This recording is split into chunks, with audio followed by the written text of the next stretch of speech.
Estamos en la serie de la Reforma de la Iglesia.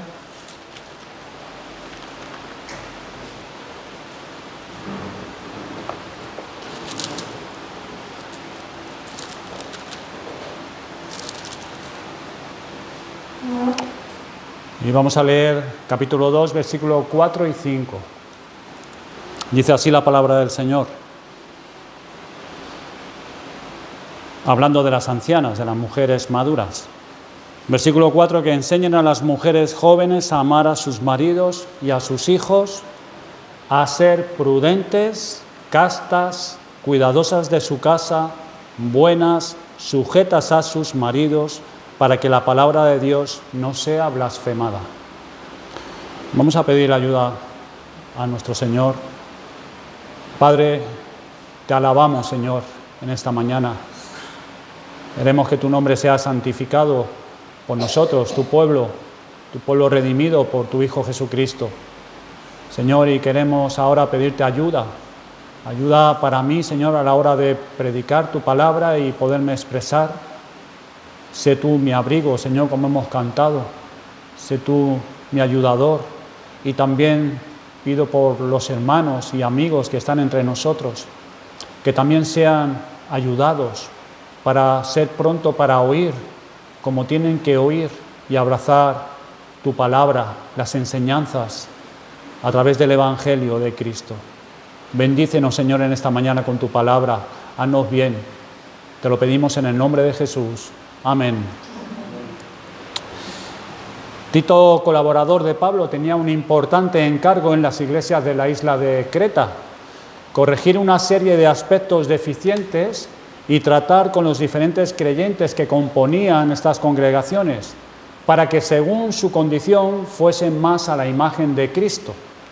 Para esto era necesario atenderlos con el Evangelio, aquí llamado sana doctrina, en el versículo 1 del capítulo 2. El Evangelio es el instrumento dado por Dios para trabajar en nuestras almas y en la vida. Los hombres, teniendo una visión parcial de sí mismos, alimentan grandes esperanzas en sus facultades, su poder y capacidades, y ponen sus esperanzas en la educación y formación como la solución. Y desde luego esto tiene su lugar. No estoy diciendo que sea malo, que sea erróneo, y es importante para desarrollar nuestras habilidades, para adquirir una formación para la vida, el trabajo. Pero lo que Dios nos ha dado a nosotros para tratar con nuestras vidas y transformar nuestras almas es el Evangelio.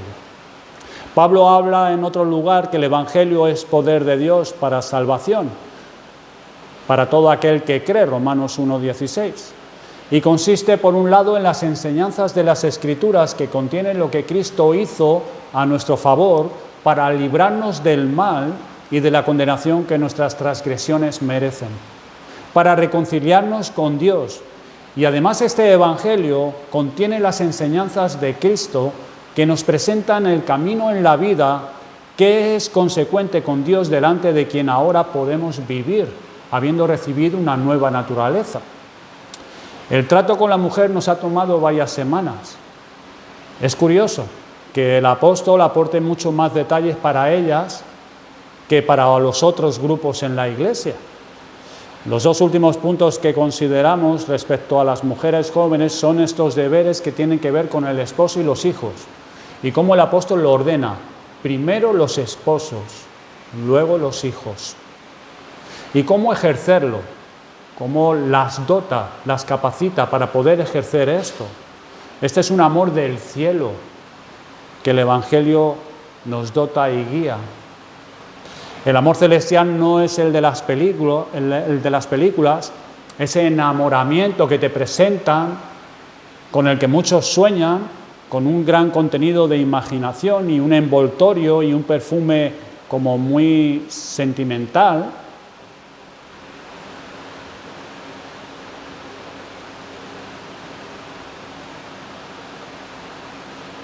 Perdón un momento que se me ha ido.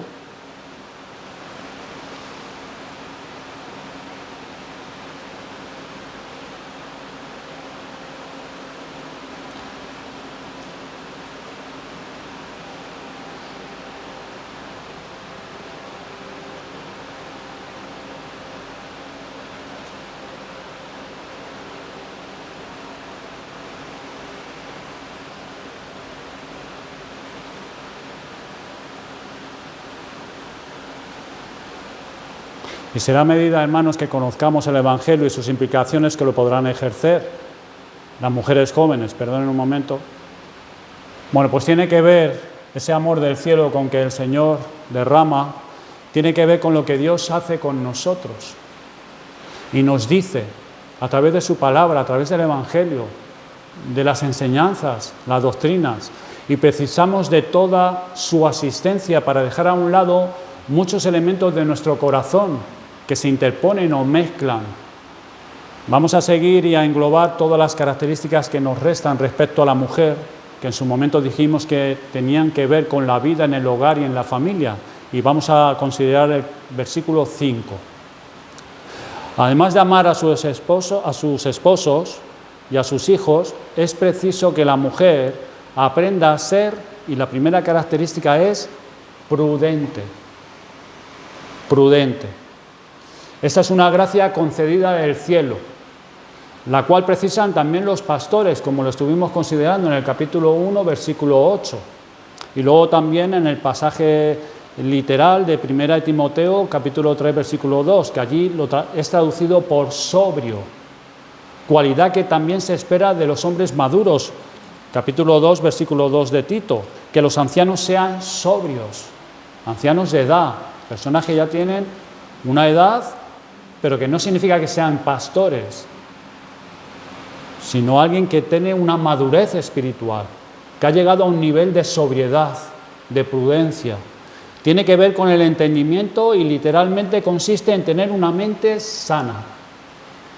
Una persona que es juiciosa, que es razonable, sano en el entendimiento, que éste puede trabajar con la verdad de Dios, que no está marcado con los criterios de este mundo, obcecado con sus propios deseos o dominado por sus impulsos.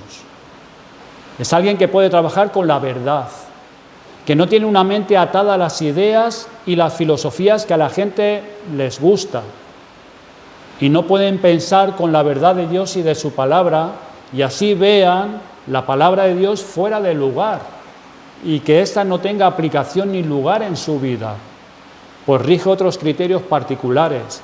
Es una mente sin esta gracia de parte de Dios. El prudente puede ejercer dominio propio en sus pensamientos para razonar, pensar, escuchar. Por ejemplo, los de Berea, en Hechos capítulo 17, versículo 11. Eran hombres y mujeres que razonaban, escuchaban a Pablo, pensaban y luego iban a la palabra de Dios. Y con un justo juicio valoraban lo que Pablo les estaba diciendo. O Apolos, por ejemplo, en el capítulo 18 de Hechos también, actuaba con esta virtud. Nos dice que Apolos, pese a que era un poderoso en las Escrituras del Antiguo Testamento, elocuente como maestro, cuando fue llamado aparte por este matrimonio, le mostraron sus carencias doctrinales, no tenía la mente indispuesta para oír y no poder aprender y no ver sus errores. No, Apolos sí pudo oír a este matrimonio, pudo recapacitar, pudo aprender. Eso es ser prudente. Era prudente, tenía una mente sana, gracia que Dios concede por el Evangelio. Así la mujer joven, ¿cómo necesita esta clase de mente? Que trabaja con la verdad de Dios, para que pueda meditar sobre ella y pueda sacar las deducciones adecuadas para ir aprendiendo a amar a su esposo y a sus hijos. No estar dominada por prejuicios, posiciones cerradas, criterios, sino que pueda aprender escuchando y sopesando.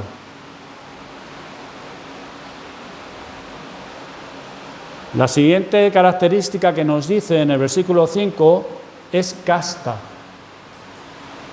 Que sean mujeres castas, que es pura, en el sentido que está dedicada a su esposo como iglesia, igual que en 2 Corintios, capítulo 11, versículo 2, dice virgen pura.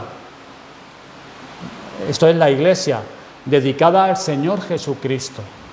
Esto es fidelidad, dependencia, buscando lo que a Él le agrada.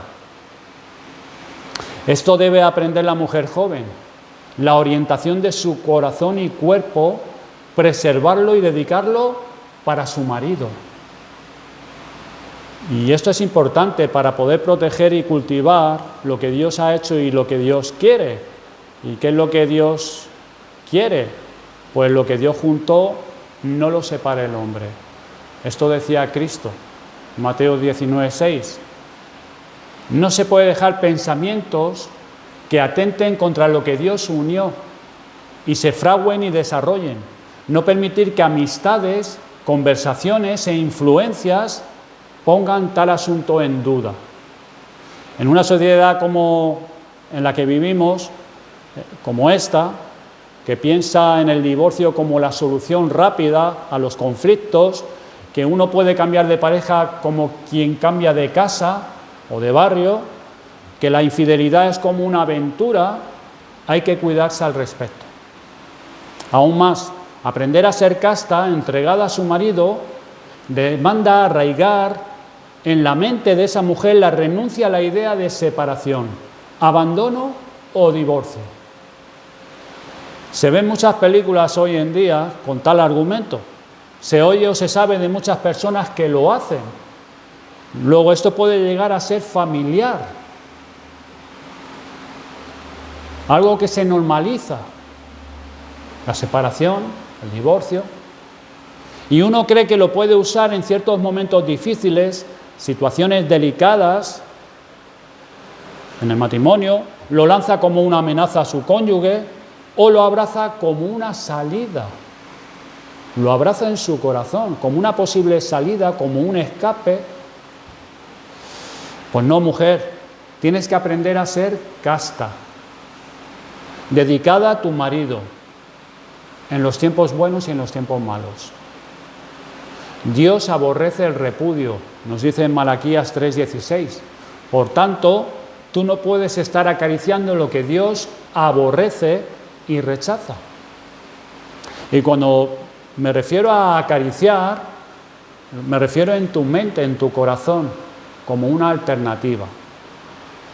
Por último, también ser casta implica incluso el tener cuidado con tus adornos y vestidos, con el estar luciendo los encantos, tus encantos. Te debes a un hombre, solo a uno, a ese con el que te comprometiste en matrimonio. Y Dios te unió a él. No es correcto entonces actuar y vestirte para que la gente diga y vea tus encantos. Esos son para tu marido solamente, no para el mundo, no para otros hombres, sino solamente con aquel que te uniste a él en matrimonio. Esta es la enseñanza de 1 Corintios capítulo 7, versículo 4. No podemos disponer del cuerpo como si fuera mi cuerpo y yo hago con mi cuerpo lo que me da la gana, lo que yo quiero. No, en el matrimonio el criterio es otro. Tu cuerpo no es tu cuerpo, es del cónyuge. Y el de tu cónyuge no es de él, es tuyo. Y qué importante es la fidelidad matrimonial, guardarla y cultivarla. Implica que la mujer debe de centrarse en el hombre con quien se ha unido en matrimonio y mentalizarse que es junto con él que ha de luchar para sacar adelante cuanto Dios ha puesto en sus manos, que es su casa, su hogar, su trabajo, la obra en la iglesia, hasta que Dios mismo lo indique. ¿Hasta cuándo? Hasta que la muerte los separe. Ese es el tiempo.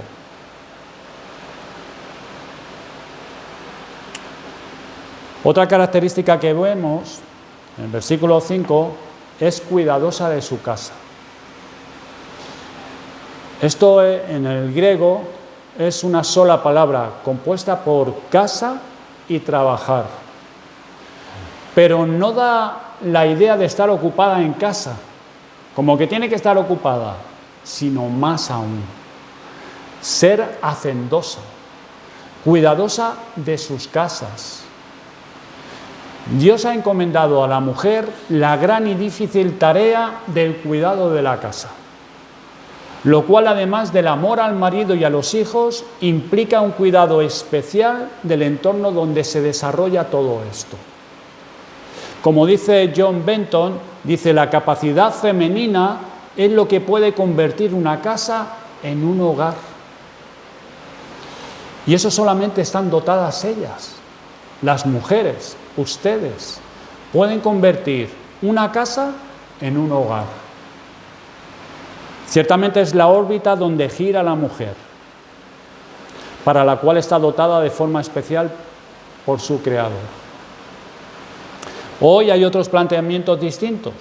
Las casas no son hogares, sino dormitorios, pues otros objetivos gobiernan a hombres y mujeres: la realización personal o su satisfacción, disfrutar de comodidades de este mundo, y el matrimonio se proyecta según objetivos así. ¿Cuántos niños encuentran sus casas vacías la mayor parte del día? Su casa no es el hogar que necesitan para ser formados y estudiar. Es la televisión la principal compañía y la que forma sus valores y la que más influye en ellos. No sus padres, no ese hogar. Los padres no están en casa, están trabajando, luego van a hacer sus actividades personales, hacer algún deporte o tener relación social con sus amigos, sus compañeros de trabajo, pero le comprarán lo que deseen a esos niños y pasarán un fin de semana sensacional, espectacular. La casa necesita un cuidado especial. Hay que hacer de ella un hogar, donde los niños aprendan unos valores, vean un orden en el hogar. Ese que Dios quiere ver, porque recuerden, Dios no es Dios de confusión, lo cual nos lleva a hacer todas las cosas en el orden que es característico en Dios. Esos niños necesitan estar bajo unos cuidados alimenticios, los cuales son tan necesarios para que crezca con un cuerpo saludable, preparado y dispuesto para la tarea del estudio y el trabajo.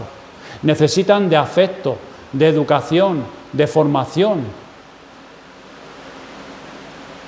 Madres jóvenes, ciertamente no es muy lucrativa la casa, no brilla mucho esta ocupación en esta sociedad en que vivimos.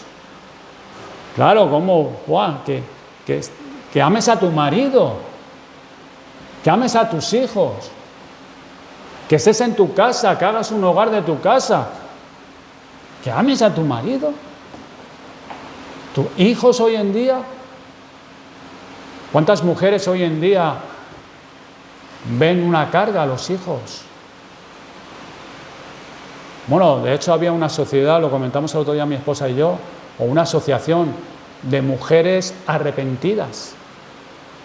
Y es una asociación de mujeres arrepentidas de haber sido madres. Madres arrepentidas se llama. Madres arrepentidas. Y eso no brilla mucho en nuestra sociedad. El mundo parece que te puede ofrecer más alicientes a corto plazo, sin tanto esfuerzo y responsabilidad. Pero no se engañen por las apariencias. Hermanas, cojan la historia y comprueben eso. María, al principio de la era cristiana, ¿cuántas mujeres imponentes, alabadas por la sociedad de entonces, pudientes, codeándose con el mundo de aquella época? Pero ¿qué sabes tú de ellas? ¿Qué huella han dejado en el mundo esas mujeres? Pero en cambio considera a María. Era en verdad de una condición baja, dedicada a su casa, a su marido, a sus hijos, según la voluntad y el mandato de Dios. No obstante, consideren lo que ha hecho ella en el reino de Dios y qué huella ha dejado en este mundo a través de la historia en y desde su casa.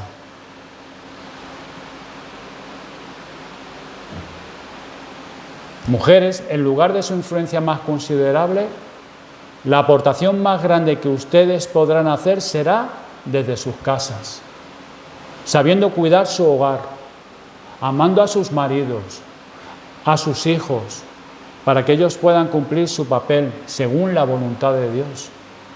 Vaya papelazo les ha dado el Señor, ¿eh? Qué influencia más buena desde sus casas. Recuerden Proverbio 31:23. Por la influencia de esa esposa virtuosa que leemos allí, el marido es conocido en las puertas. Y ese lugar de las puertas es el lugar donde se realizaban los juicios y se impartía la enseñanza en esa ciudad. Así que mujeres jóvenes, no se dejen llevar por el destello y la apariencia de este mundo, que promete mucho, pero no da nada. Todo es temporal. Hagan lo que Dios dice, lo que Dios les manda en su palabra. Miren la historia, vindiquen a Dios. Sean cuidadosas de sus casas, véanlo con gran valor. La siguiente característica que deben aprender las mujeres jóvenes, por eso dice que enseñen las mujeres maduras a las jóvenes, es a ser buenas. Buenas. Y este en griego también es un término que indica que un objeto o una persona cumple con la función que tiene. Por ejemplo, un buen árbol que está sano, y como está sano, da fruto, da su fruto.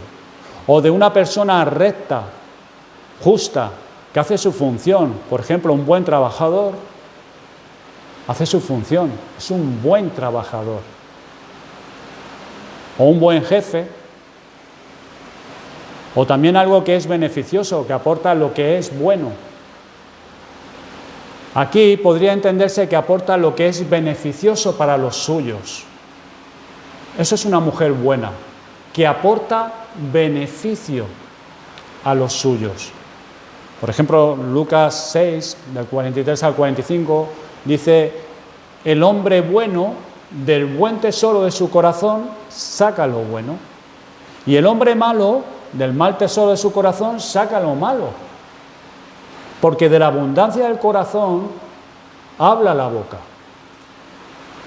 El hombre bueno, porque tiene cosas buenas, da aquello que es bueno con sus palabras, lo que es beneficioso para otros.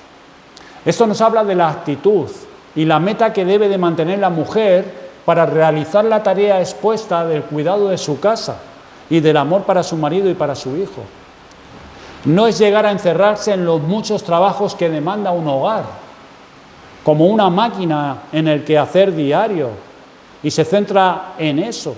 No, es mantener los objetivos beneficiosos a alcanzar para hacer bien a los de la casa.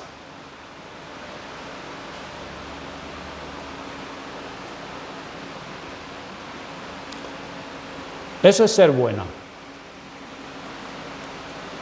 Claro que sí, también tendrá que hacer por las cosas que hay que hacer en la casa, y el marido tendrá que ayudar también. Pero no es centrarse en hacer cosas en la casa, sino aportar esos beneficios para los que son suyos, que cumple su objetivo, con sus palabras y con sus hechos. Y por último, el que más les gusta a ustedes, sujetas a sus maridos.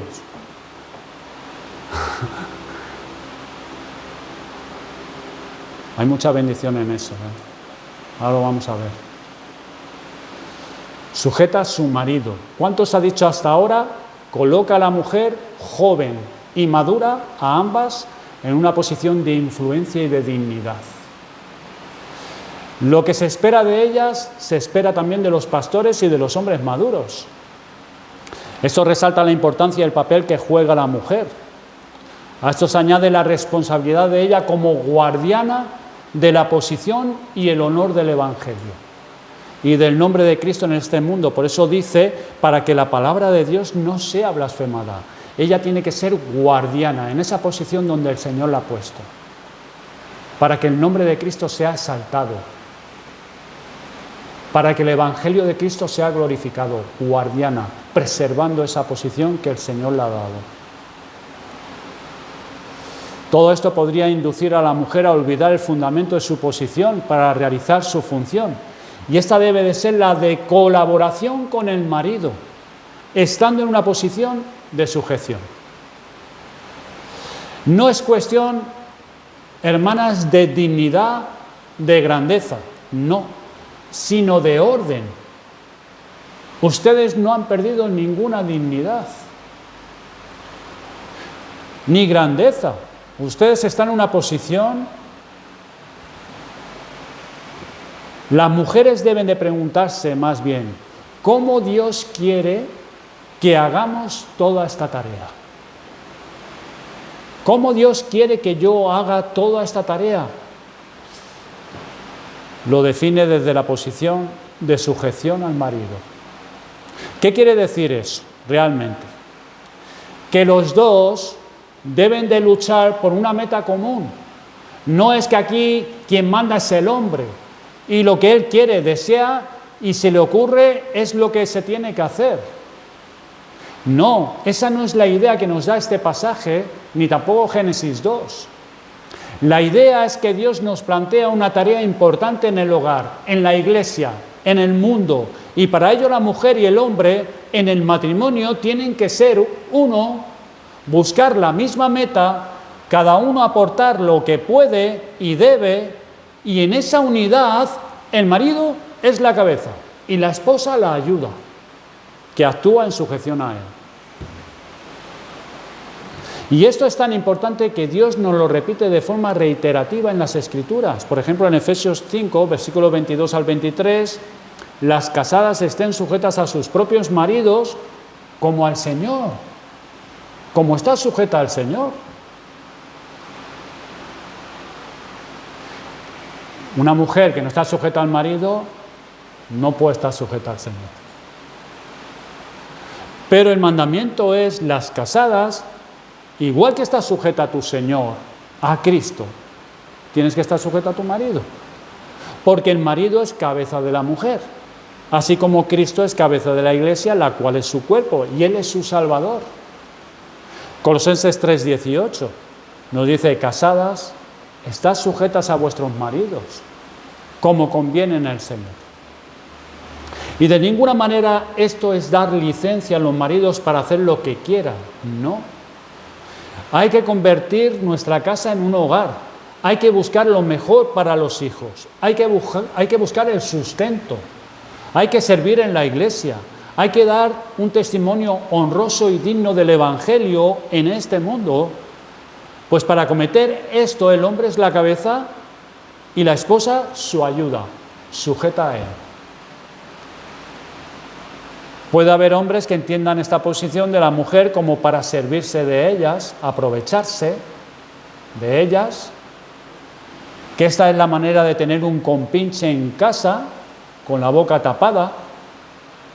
Y no, Safira no estaba cumpliendo su papel de sujeción a su marido cuando lo tapaba en ese engaño que hacía a la iglesia y a Dios respecto a la venta de esa propiedad y la ofrenda dada. Ella no estaba haciendo su papel de sujeción a su esposo. Sujeción no significa apoyar a su marido en sus extravíos y con la boca callada. Eso no es sujeción. Eso es ser cómplice en sus pecados. Y Dios trajo su ira y su juicio tanto contra Ananías como contra Safira. Y los dos murieron.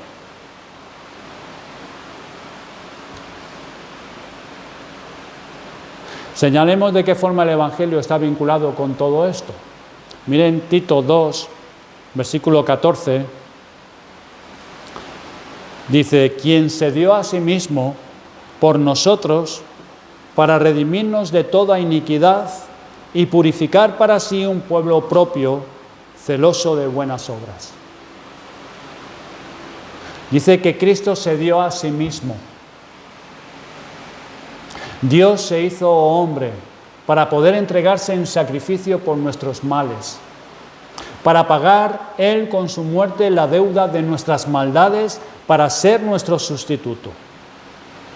Y lo hizo para redimirnos de toda iniquidad. Redimir es librar, es liberar, traer a la libertad desde un estado de cautividad, esclavitud. La iniquidad es la impiedad, el desorden, la anarquía, el hacer maldad. Cristo, por medio de su muerte, no solo libera al hombre de la condenación y del infierno tras la muerte, sino ahora en esta vida liberta de una vida desordenada y anárquica y caracterizada por el obrar maldad delante de Dios. Hemos estado exponiendo la vida ordenada, regida por Cristo el Rey de Reyes, lo que es bueno y recto, que la mujer tenga estos valores y busque y alcance esta meta. Esta es la clase de vida por la que Cristo murió, para que tú tengas esta clase de vida, hermana, para que la mujer pueda amar a su marido así. Por eso Cristo murió, por eso Cristo te redimió y te liberó, para que tú ahora puedas vivir esta vida, amando a tu marido, amando a tus hijos, y entregarte a tu hogar de la forma en la que hemos estado diciendo. Observar el detalle, hermanos y hermanas, no dice que nos libra de algunas o de las más importantes y nefastas iniquidades que están en el hombre. No, dice que nos libra de toda iniquidad, todo tipo, forma o rastro de desorden, todo tipo de maldad, de esa clase de vida y pensamiento que justifica y admite la violación a la ley y a la voluntad de Dios. Cristo vino a este mundo y murió para liberarnos de toda forma de iniquidad contra su voluntad. Y otro detalle, no dice el texto que Cristo vino para ofrecernos redención, para ofrecernos liberación. No, sino que dice que vino para liberarnos, para realizar, para efectuar esa liberación de esa vida anárquica y desordenada. ¿Cómo? Nos libera de esa mente que justifica, tolera o admite la iniquidad en cualquiera de sus formas. ¿Para qué? Para que nos arrepintamos de eso y lo condenemos para abandonarlo. Este es el principio de la prudencia, hermanas y hermanos. Nuestra mente es sanada de la esclavitud, de la iniquidad. Ahora no admite esa vida fuera de lo que Dios dice y quiere. Esto es lo que obra Cristo en el corazón por medio de su palabra. Libera de la esclavitud de la iniquidad para que ahora se viva en sujeción a Él. Y ahora podamos, ahora puedes, tienes las herramientas, porque Cristo te las ha dado por medio de su muerte. Ahora tú sí puedes vivir así. Sí puedes. Los que no son liberados por Cristo no tienen esa clase de mente. No son prudentes. No pueden trabajar con la verdad de Dios. No tienen la mente sana que trabaja con esa verdad. Y entonces encuentra todas estas directrices ridículas, obsoletas, para nada atractivas para él, para ella, sin sentido, y las descalificará. De alguna manera, sacará descalificaciones. ¿Por qué? Porque son esclavos de la iniquidad. Y para ellos lo que tiene sentido son sus propios criterios, su manera de ver la vida, sus deseos, lo que el mundo dice y ofrece. Pero porque no tienen una mente que ha sido sanada, no han sido librados. Esa es la cautividad de su mente. La muerte de Cristo no está aplicada a ellos. Por último, el texto añade que además de redimir de toda iniquidad, añade para purificar un pueblo propio para sí mismo, celoso de buenas obras. Ese es otro de los efectos de la redención de Cristo, aplicada No es que solo piensa que debe de condenar y dejar la anarquía, el desorden. No es que solo la mujer, el hombre llega a esa conclusión, bueno, tengo que dejar esto, y todo lo que viola la voluntad de Dios. Además, hermanos, empieza un proceso de purificación, limpieza, de lavado más y más, por diferentes medios que Cristo tiene. ¿Para qué? Para que puedas tener más comunión con Él, para que vivas en pos de Cristo y seas una mujer, un hombre celoso de buenas obras. Amar, desear con fervor, tener un interés sincero y profundo en hacer lo que Dios dice y quiere. Mujeres que aprendan a amar a su marido, a sus hijos, que sean prudentes, castas, buenas, hacendosas, cuidadas de su casa y sujetas a sus maridos. Y todo eso lo hace Cristo. Lo ha logrado Cristo por medio de su muerte en la cruz, para que puedas vivir de esta manera. Y no como el mundo quiere y te dice. El mundo es enemigo de Dios, de su ley, como esta mañana hemos escuchado. El mundo no quiere que obedezcas al Señor. Mi pregunta es, ¿tu fe en Cristo pone en marcha todo este proceso en relación con Dios y su voluntad? Ciertamente el Evangelio de Cristo y su salvación te prepara y te conduce a ser y a vivir así. Pero aquellos que piensan que creen en Dios, pero no han sido liberados de toda iniquidad y no tengan celo por estas buenas obras, no están donde deben estar. Su fe no corresponde con la fe salvadora. Pero si Cristo te ha redimido, si Él ha perdonado tus pecados, si te ha libertado, Él te ha capacitado para poder vivir así, para desear esto. Mi pregunta es, ¿deseas esto? ¿Lo deseas? Pues búscalo. El Señor te lo dará. Vamos a orar.